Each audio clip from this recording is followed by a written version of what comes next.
बेंगलुरु के व्यालीकवल इलाके में 3 मंजिला लो राइज अपार्टमेंट और इसके टॉप फ्लोर पर 19 दिनों से बंद एक फ्लैट।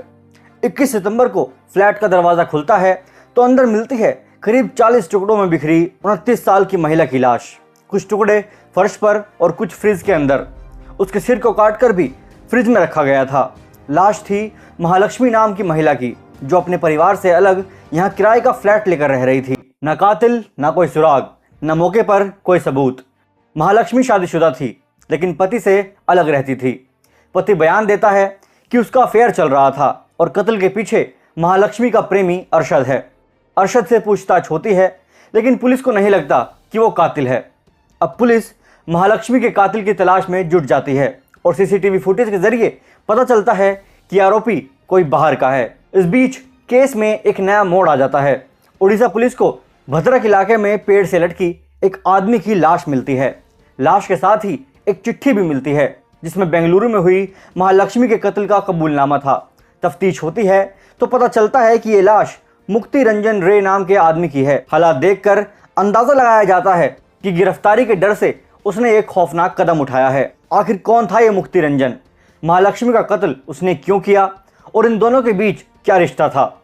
कड़ियों को जोड़ा जाता है और एक कहानी सामने आती है। 30 वर्षीय मुक्ति रंजन उड़ीसा के भद्रक जिले में पड़ने वाले एक गांव धुसूरी का रहने वाला था। कुछ साल पहले काम की तलाश में बेंगलुरु आया। मुक्ति रंजन यहाँ एक मॉल में कपड़े की दुकान में काम करने लगा।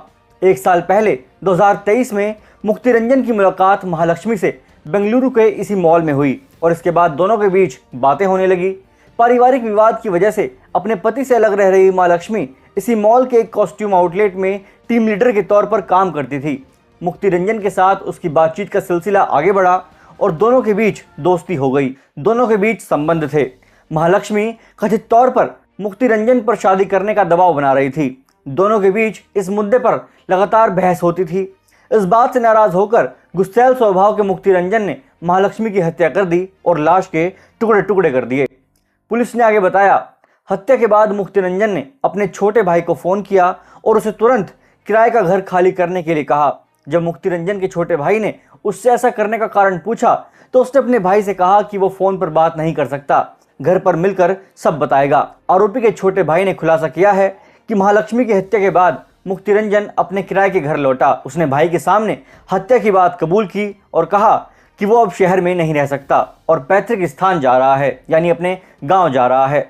उसके परिवार वालों ने पूछताछ में बताया कि मुक्ति रंजन 24 सितंबर को भद्रक पहुंचा था। अगले दिन वो सुबह घर से निकला और अपने घर से करीब 100 मीटर की दूरी पर कुलीपाड़ा गांव में उसकी लाश पेड़ से लटकी मिली। जब पुलिस से पूछा गया कि उन्होंने आरोपी की पहचान कैसे की, तो पुलिस ने यह बताते हुए कहा, कॉल रिकॉर्ड की मदद से कातिल की पहचान की गई।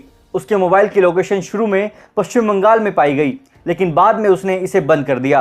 हालांकि बाद में उसकी लोकेशन उड़ीसा के एक गांव में मिली। हमने उसे पकड़ने के लिए अपनी टीमें भेजी। मुक्ति रंजन ने उड़ीसा में जगह बदली। इन तमाम दावों के बाद भी पुलिस मौत का सही कारण पता लगाने के लिए पोस्टमार्टम रिपोर्ट का इंतजार कर रही है। पुलिस के मुताबिक कत्ल करीब 20 दिन पहले यानी 2 से 3 सितंबर के बीच हुआ था।